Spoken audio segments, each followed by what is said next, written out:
Destination for the day's best sports shows. Tune in for the biggest personalities on the biggest stories, and don't miss us on The Herd weekdays at 12 Eastern. Catch it all right here Monday through Friday on FS1.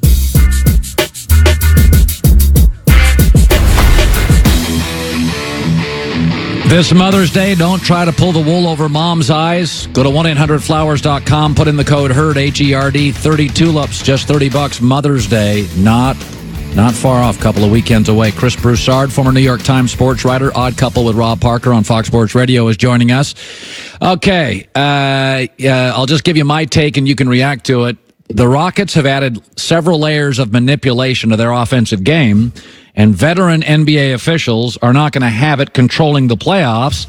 And I thought the officials over the weekend took back a little of their own territory, and James Harden doesn't like it. Yeah, I'm generally with you. And first of all, the one player that should not be complaining about getting calls or not getting calls is James Harden. He gets more calls than any player. That's well documented. But I think that Houston's focus is off.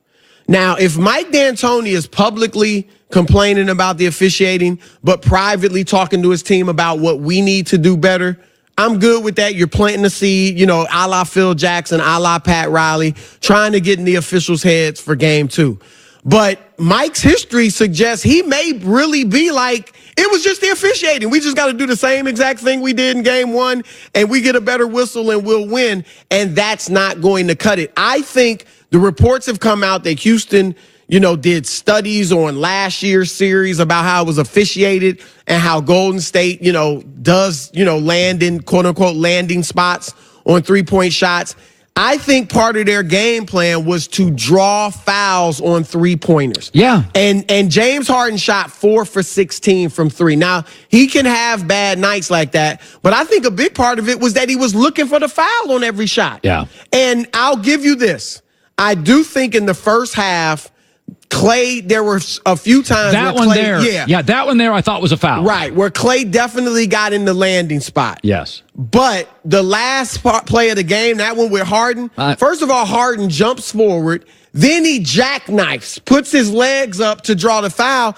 If I can't have contact with a guy shooting who jackknifes and throws his feet out, then I can't contest the jumper. No, Gottlieb said this. It's if you created a new rule, and by the way, the NBA does this year to year, they'll change rules, that wherever your feet are when you leave the floor, that's your landing spot. If you manipulate your legs, we're not increasing your radius. Thank you. Because Thank you. what Harden's doing, he's trying to increase the radius in which and it's like, no. Defensive players have rights. They have a landing spot too. Yes. There's no question. So, yeah. And look, Houston, look in the mirror. You didn't take advantage of a backcourt where both players had bad ankles. You didn't take advantage of Steph Curry having 5 fouls. You didn't take advantage of Golden State turning the ball over 20 times. PJ Tucker had 0 points. Clint Capella had 4. Yeah. I think they combined, he had maybe 6 rebounds, Capella. Yeah. And so you also went to the line for all your complaining 29 times, which is 5 more than you went during the regular season. Harden went to the line 14 times. In the last 2 postseasons, he's averaged 8 free throw attempts a game. So what are you complaining about? You got there almost twice as much as you usually do in the playoffs. So just man up, play the game, and win. Take it from the champs. So, and I hear the reality is Golden State has something that is really hard to neutralize. I do believe Harden has had a series of bad playoff games over the last 3 years. He's disappeared in games. Golden State has the magic elixir that every basketball team's looking for. Kevin Durant feels so much better now than even the second best player. There's an answer for Harden. He's not overly athletic. I said this yesterday on Twitter. Harden needs the officials to get a great night. KD needs the ball. Right. I think the difference in this series really comes down to nobody can stop KD if he's in his zone, which is regularly. And I've said, look, the quote-unquote title, the mythical title of best player in the world, you don't get it in the regular season. You get the MVP. You maybe develop a Hall of Fame career in the regular season. You become the best player in the world or an all-time great in the postseason. And Kevin Durant, it's open to me. Like, Kawhi is playing tremendously. Right. Let's just watch it. Giannis, I had in that conversation, obviously a bad game yesterday. Yeah. Reminded me, though, of game 2 against the Clippers when it looked like Patrick Beverley had solved KD. KD came out with a huge answer, and the rest is history. Let's see if Giannis can answer Al Horford. But to your point about KD, this is an overstatement, I'll admit. But he's like the perfect basketball player. Like, he's 7 feet tall. His outside of Giannis, he's the longest player in the league. Right. But he's also one of the greatest shooters we've ever seen. Top 3 ever. Top 4 He can ever. handle, get by you, finish at the rim, defend. He's a good passer. He can play in any system. He has that advantage over LeBron. You know, Steve Kerr said this yesterday.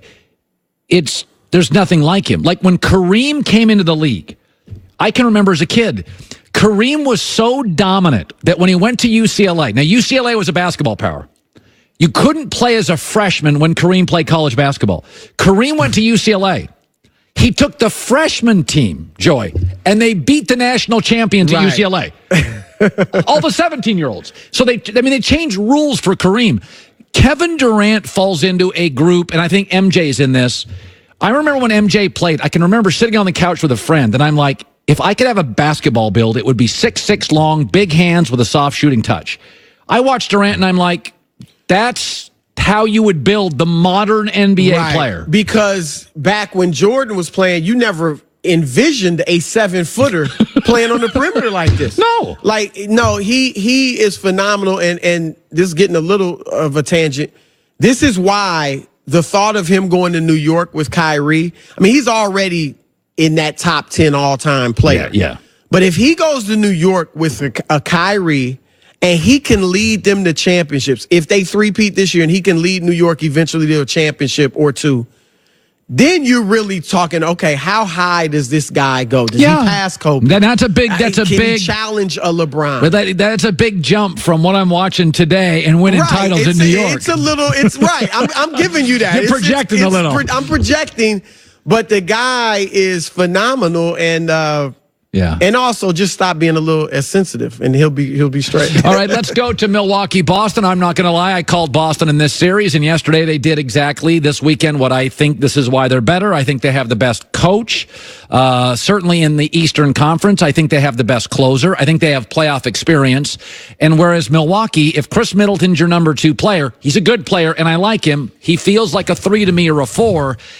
This is why I took Boston. Your takeaway on what you saw. Look, your notion of your second best player has to be at a certain level for you to win. It has to be an all-star. LeBron James, when he was in Cleveland the first go-round, was different. He was all in on those role players. Right. He wasn't thinking about recruiting. He wasn't worried about, I need a second star. He was all in. But he kept banging his head against the ceiling in the playoffs. And that's when he was at his physical best. Right, exactly. And then he realized, I need a second star. Now he's to the point, he doesn't even want to waste the season without a second star, right? Because he knows, look, it's going to end before I can win a title. Giannis is in that stage. And this is where a Giannis could theoretically differentiate himself from a Durant and all these other stars, is if he could win a championship with this cast. But can you? That's the challenge for them. Can you make a good point. Middleton may be a 3rd or 4th guy, but this is gut check time for Giannis and Coach Mike Budenholzer. Giannis is probably going to be the MVP. He got my vote. Yeah. Budenholzer's probably going to be the coach of the year. The coach has already voted him. Yeah, I have no problem with either of those votes. Right. But Giannis, he like I said with Durant answered the call of Patrick Beverley. Al Horford embarrassed him. Now, Al blocked 2 shots. Jaylen Brown dunked on him. Right. It was like, dude, and you see, look, Giannis doesn't have the greatest moves because he hasn't had to. Yeah. But let's see what he does. But Budenholzer, I did not think, as much as I respect Brad Stevens, I did not think he had a definitive coaching advantage in this series because Budenholzer's been great.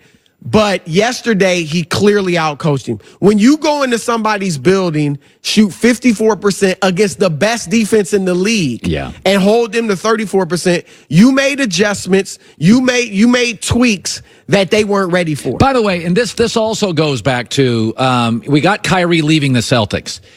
I think Kyrie and Brad Stevens, because Brad had never coached anybody that gifted, and Kyrie had never had a coach that cared so much about the regular season and culture. It was a little oil and water. But Kyrie, I think Brad Stevens is going to figure out Kyrie, which is he's a superstar. Right. Let's scale back on Tuesday night in Memphis because I don't blame that all on Kyrie Irving. Brad Stevens has never had a player like Kyrie. Takes a while. Another thing 20 is seconds. this, as great as Brad Stevens is, doesn't love confrontation. And Kyrie felt he had to step up and do some of the confrontational things, and that was the issue in the regular season. He's following LeBron's footsteps. Dramatic regular season. You create a lot of the drama. Come playoff time, it's all good, and we play at our highest level. Love my Celtics. Excellent stuff, Chris Bruce. I still got Bucks and 6. Hour 3 next.